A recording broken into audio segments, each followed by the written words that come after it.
नमस्कार बंधुरा welcome back to मुडी फुडी। आमी आपनादेर सबार प्रिय अनिंदिता आज आबारो आपनादेर साथे एकटी इवनिंग स्नैक्सের रेसिपि शेयर करब। तो चलुन शुरू करी।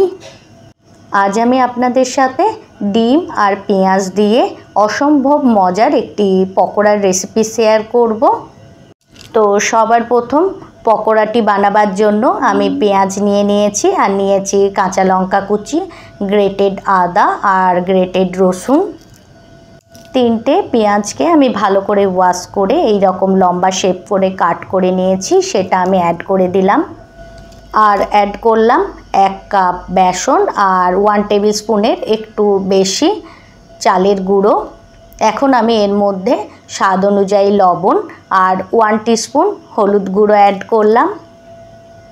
সঙ্গে সঙ্গেই অ্যাড করলাম গোলমরিচের গুঁড়ো 1 টিস্পুন।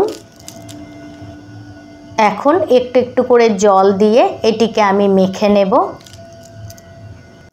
বন্ধুরা, আমার চ্যানেলে এই ধরনের আরও অনেক পকোড়ার রেসিপি আছে, আমি লিংক ডেসক্রিপশন বক্সে দিয়ে দেব, আপনারা চেক করতে পারেন। এই দেখুন অল্প জল আমি অ্যাড করলাম। অ্যাড করার পর এটিকে এইভাবে আমি মেখে নেব। বন্ধুরা, আমার চ্যানেলের নতুন বন্ধু হয়ে থাকলে আমার এই রেসিপিটি লাইক করে চ্যানেলটি সাবস্ক্রাইব করার অনুরোধ রইল। আর আপনারা যদি এই রেসিপিটি আমার ফেসবুক পেজ থেকে দেখে থাকেন তাহলে আমার ফেসবুক পেজটিও ফলো করার অনুরোধ রইল। এই দেখুন বন্ধুরা, অল্প অল্প করে জল দিয়ে এটিকে আমি মেখে নিয়েছি। এখন হাতে একটু তেল লাগিয়ে তারপর এই মাখাটির থেকে অল্পখানি এইভাবে আমি হাতে নিয়ে নেব। তারপর এর মিডিলে আমি একটা ডিম সেদ্ধর 4 ভাগের 1 ভাগ আমি এর মধ্যে দিয়ে দেওয়ার পর এটিকে এইভাবে এর মুখটিকে বন্ধ করে দেব। 3টে ডিমকে আমি সেদ্ধ করে নিয়েছি। সেদ্ধ করার পর এর খোসাটি ছাড়িয়ে আমি এটিকে 4 ভাগে ভাগ করে নিয়েছি, তার একটা ভাগই আমি এই ভেতরে দিয়ে দিলাম। এইভাবেই আমি সমস্ত পেঁয়াজিগুলির শেপ দিয়ে দেব। আমি আরও একটির শেপ দিয়ে দেখিয়ে দিচ্ছি।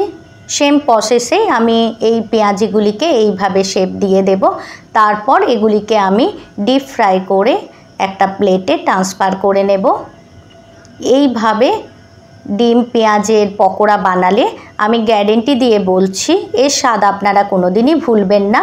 অবশ্যই বন্ধুরা এইভাবে এই রেসিপিটি আপনারা ট্রাই করবেন, আর ট্রাই করলে ফিডব্যাক আমার সাথে শেয়ার করবেন। আর বন্ধুরা কমেন্টে জানাবেন আপনারা কোথা থেকে এই ভিডিওটি দেখছেন। এদিকে পকোড়াগুলিকে ফ্রাই করার জন্য আমি আগে থেকেই একটা পাত্রে পর্যাপ্ত পরিমাণে অয়েল গরম করার জন্য রেখে দিয়েছি। এখন গরম তেলে এই পকোড়াগুলিকে মিডিয়াম টু লো ফ্লেমে আমি ফ্রাই করে একটা প্লেটে ট্রান্সফার করে নেব।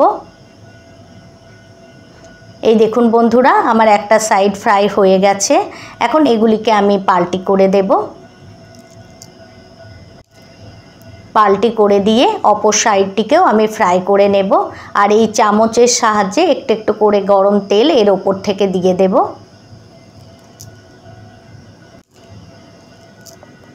বন্ধুরা, আজ তো আমি ডিম পেঁয়াজের পকোড়ার রেসিপি আপনাদের সাথে শেয়ার করছি। আপনারা কমেন্টে জানাবেন আপনারা কি ধরনের রেসিপি আমার কাছে দেখতে চান। আমি অবশ্যই সেই রেসিপিগুলি আপনাদের সাথে শেয়ার করব। এই দেখুন বন্ধুরা, উলট পালট করে আমার পকোড়াগুলি ফ্রাই হয়ে গেছে। এখন এগুলিকে আমি একটা পাত্রে ট্রান্সফার করে নেব। তারপর এগুলিকে আমি গরম গরম টমেটো কেচাপের সাথে সার্ভ করব। এই দেখুন উলট পালট করে আমি পকোড়াগুলিকে একটা প্লেটে ট্রান্সফার করে নিচ্ছি। তারপর এগুলিকে আমি টমেটো কেচাপের সাথে সার্ভ করব। তাহলে বন্ধুরা ভালো থাকবেন, সুস্থ থাকবেন। আবার দেখা হবে অন্য কোনো রেসিপিতে। আজকের জন্য এতটাই। Thanks for watching.